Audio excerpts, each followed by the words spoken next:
কত অ্যাঙ্গেলে গিয়ে হাদিসটা ফিট হবে।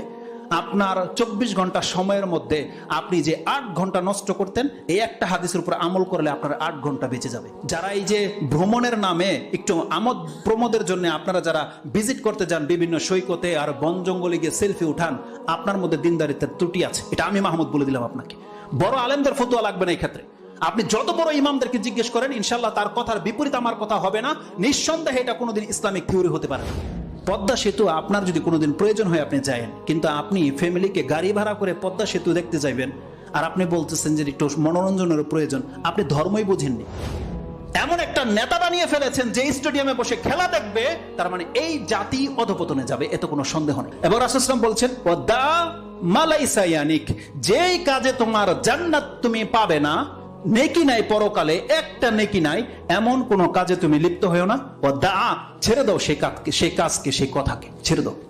এতটা শুধু বলেছে রাসূল সাল্লাল্লাহু আলাইহি ওয়াসাল্লাম। আপনার জীবনের কত অ্যাঙ্গেলে গিয়ে হাদিসটা ফিট হবে।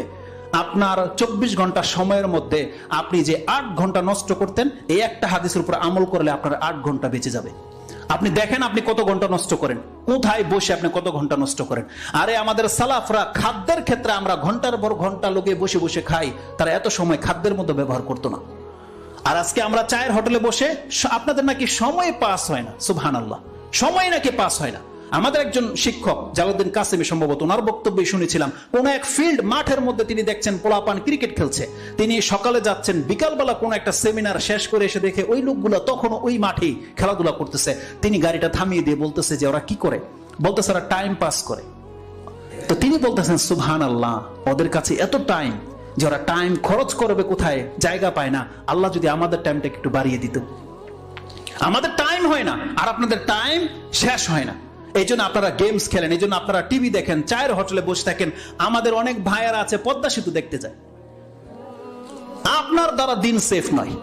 পদ্মা সেতু আপনার যদি কোনোদিন প্রয়োজন হয় আপনি যায়েন, কিন্তু আপনি ফ্যামিলিকে গাড়ি ভাড়া করে পদ্মা সেতু দেখতে যাইবেন আর আপনি বলতেছেন যে একটু মনোরঞ্জনের প্রয়োজন, আপনি ধর্মই বুঝেননি। বিনা প্রয়োজনে ঘর থেকে বের হওয়াটা এটা রাসূল সাল্লাল্লাহু আলাইহি ওয়াসাল্লাম পছন্দ করেনি কখনো। যারা এই যে ভ্রমণের নামে একটু আমোদ প্রমোদের জন্য আপনারা যারা ভিজিট করতে যান বিভিন্ন সৈকতে আর বন জঙ্গলে গিয়ে সেলফি উঠান, আপনার মধ্যে দিনদারিত্বের ত্রুটি আছে। এটা আমি মাহমুদ বলে দিলাম আপনাকে। বড় আলেমদের ফতোয়া লাগবে না এই ক্ষেত্রে। আপনি যত বড় ইমামদেরকে জিজ্ঞেস করেন, ইনশাল্লাহ তার কথার বিপরীত আমার কথা হবে না। নিঃসন্দেহে এটা কোনোদিন ইসলামিক থিওরি হতে পারে না।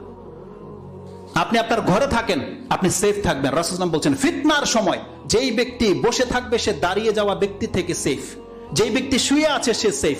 কালকে রাতের ঘটনাই আপনি স্মরণ করেন না কেন, যেই ব্যক্তি ঘরে শুয়েছিলেন সে পাপ থেকে বেঁচে গেছেন, যেই ব্যক্তি জেগেছিলেন তার দ্বারা পাপ